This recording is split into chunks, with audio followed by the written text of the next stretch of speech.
Great morning everyone! Welcome to another EVJ Open House Tour. Today guys, nandito po tayo ngayon sa Antipolo City at ipipicture po natin itong 2-story duplex house and lot. At ito po yung inyong 4-folded gate heading to your 2-car carport. At ito naman po yung inyong pedestrian gate. Tara, pasok tayo dito sa loob. Pagpasok mo dito sa loob, ito po yung inyong 2-car carport at covered po yung parking niya dito sa side na to. At ito guys, naka-stacca finish yan. At yung ceiling mo, naka-wood panel design siya at may mga LED light. At ito naman yung huge door, papunta po sa inyong living area, dining and kitchen. Pero bago tayo pumasok dyan, dito po muna tayo magpatuloy ng ating tour sa right basement ng house and lot. Mapapansin mo, may mga gravel ka na dito. At dito guys, meron ka ng mga ilang halaman na nakalagay dyan. At sa parting gitna nitong house and lot, naka-tiles po ito. At meron kang 2-panel sliding glass door. Papunta yan sa inyong dining area. Continue po tayo dito. Dito sa area na to, ito yung inyong maid's room. Dito sa pinto na ito. Ito po yung inyong maid's room. Kung dalawa po yung inyong maid, double deck po ang pwede nyong ilagay dito. High ceiling po yan. At next natin, kung magpapatuloy naman tayo ng tour natin dito sa likod ng house and lot. Ito po yung service area ninyo.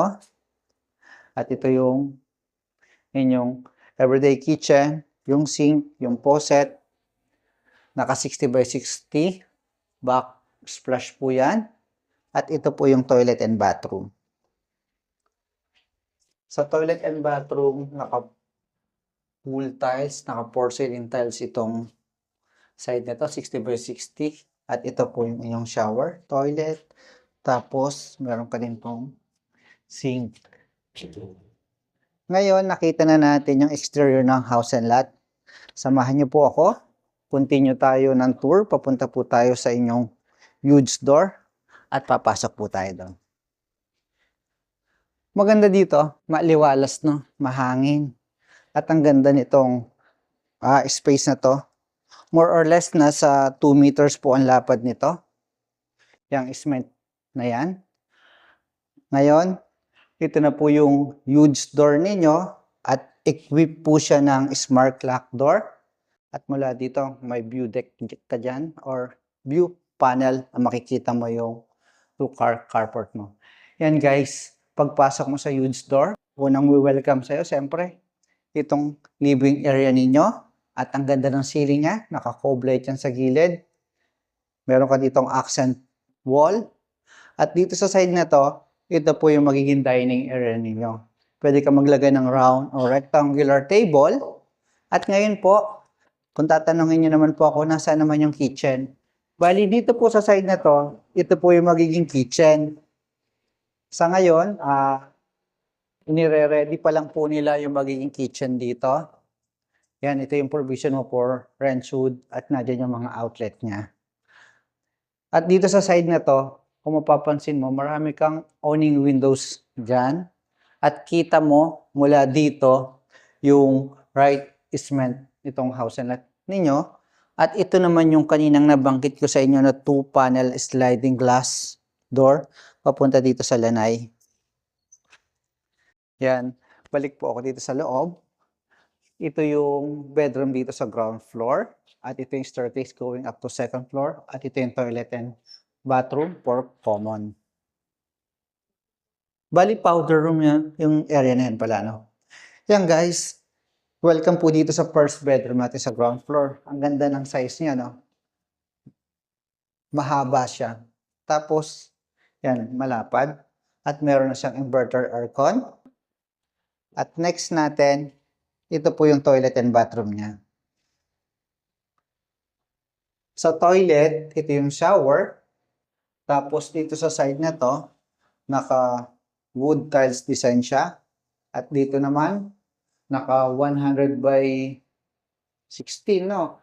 na tiles, naka-rustic tiles. Tapos yung toilet mo dito is cool. At ito naman yung floating vanity mo. Labas tayo dito at tingnan po naman natin yung mga bedroom sa second floor. Ito yung staircase going up to second floor, pero bago tayo pumunta pala doon, meron pa tayo dito, under the staircase, meron tayong powder room. Ito, 2 steps po, pababa dito. Bali, ito yung sink, ito yung toilet. Yan, meron ka dito ventilation, exhaust, naka-wood panel design yan, papunta doon sa taas, tapos may 2 panel ng LED. Close ko lang to. Naka-so close siya. Hidden door na. Ito yung staircase going up to second floor. Yung steps mo, solid wood. Tapos naka-riser ka. Yung handle mo naman dito guys, is solid wood din. Ito yung landing between the ground floor and the second floor.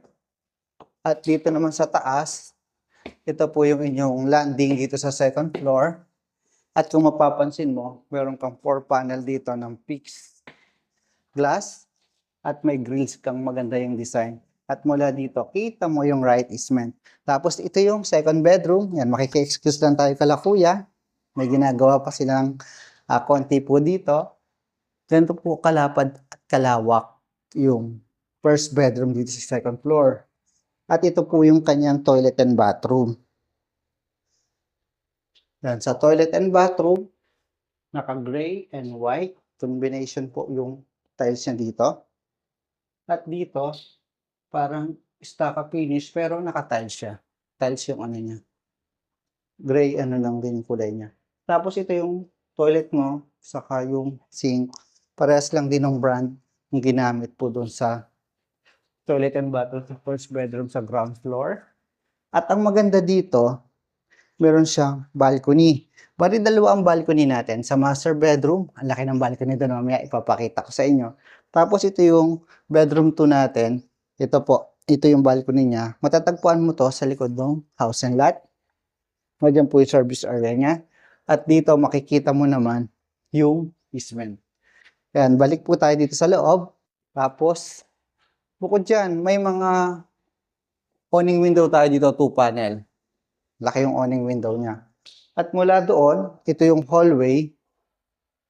Mapapansin mo dito, maliwanag pa rin yung house and lot kasi meron siya mga fixed window saka awning window. At ito po yung family area. Imagine mo, dito sa house and lot, dito sa second floor, meron kang gandang family area at meron ka ng inverter aircon. At na dito sa side na to, yung mga outlet mo para pwede ka maglagay dyan ng TV console. Yan guys, ito na yung pang last bedroom na titingnan natin. Ito yung master bedroom. Kagandahan dito sa mga bedroom, puro solid wood yung ginamit nila. Ganda. Saka malalaki.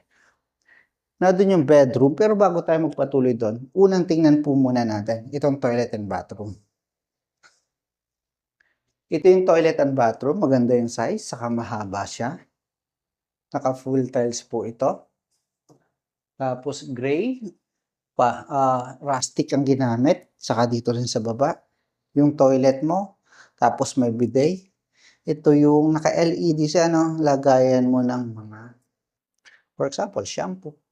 Tapos naka-dual sink. Tapos din doon, ito rin. Yan. May LED rin siya. Kasi ito yung dual sink mo. Cool yung brand ng sink. Tapos naka-countertop. Ito, naka-wood tiles design. Itong section na to. At meron ka mga outlet dito, guys.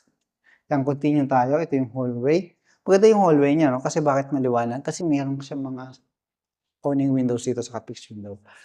Bago tayo pumunta doon, ito naman ulit ang susunod natin. Ito po yung magiging walk-in closet po ninyo. Yan, ganito po kahaba at lapad ng walk-in closet. Ay ceiling at mayroon kang mga LED light dyan. 3 panel. Ngayon, ito na po yung inyong master bedroom. Sa master bedroom, mula dun sa side na yan, dun sa corner, hanggang dito. Naka-accent wall po siya. At ganito po yung size nito. At ito meron kang 4 panel dito ng window. Kitang-kita mo yung sa labas. At ang ganda rin ng grills design niya. Maganda. Tapos yung materials na ginamit dito, yan, parang naka-engineer wood dito, no? Itong laminated engineer wood to. Tapos ito, naka-cove light, LED light mula hanggang doon, kaya ang liwanag niya. Tapos meron ka pa rin dito inverter aircon. At dito sa side na to, dito yung magiging TV control mo. Okay? At guys, ito may solid wood na naman ulit tayo dito. Ito sa solid wood mo, solid door. Solid door, yes, thank you. Ito yung papunta din sa balcony. Ito yung balcony. Ito yung side o harap ng property. At ito naman, imagine mo, ito naman yung right easement ng property. Lapit ka dito, pakita mo to. Ang ganda ng pagkaka-design niya dito. Yung mga pebbles, gravel, yan, tapos sa gitna niya, naka-tile siya, doon sa lanay. Ngayon, dito sa side na to, naka-L type yung balcony. Yan, mahaba siya. Buong frontage ng house and lot, sinakop ng balcony. Mas maganda rin size niya dito. At dito, naka-tempered glass po ito. Ang maganda dito sa tempered glass nila, mayroon pa siyang parang naka-tie dito, naka-fix, naka-screw. Aluminum, tapos in-screw pa nila para yung safety, talagang masisigurado natin yung kaligtasan dito. Yan guys, mula dito makikita mo yung 2 carport at yung road o street road ng subdivisions. Yan guys, kung naghahanap po kayo ng house and lot dito po sa Antipolo City at gusto nyo ng malalaking bedrooms with own toilet and bathroom at meron kang huge 2-car carport at meron kang more or less nasa 2 meters right easement, ito pong house and lot na to. Ang i-offer ko, malapit lang po ito sa SM City Masinag and LRT Masinag. Yan guys, please like and follow ang aking YouTube channel para lagi po kayong updated sa mga bagong pinipictured na property dito po sa Metro Manila and Rizal area. Thank you and God bless. See you po sa susunod kong video.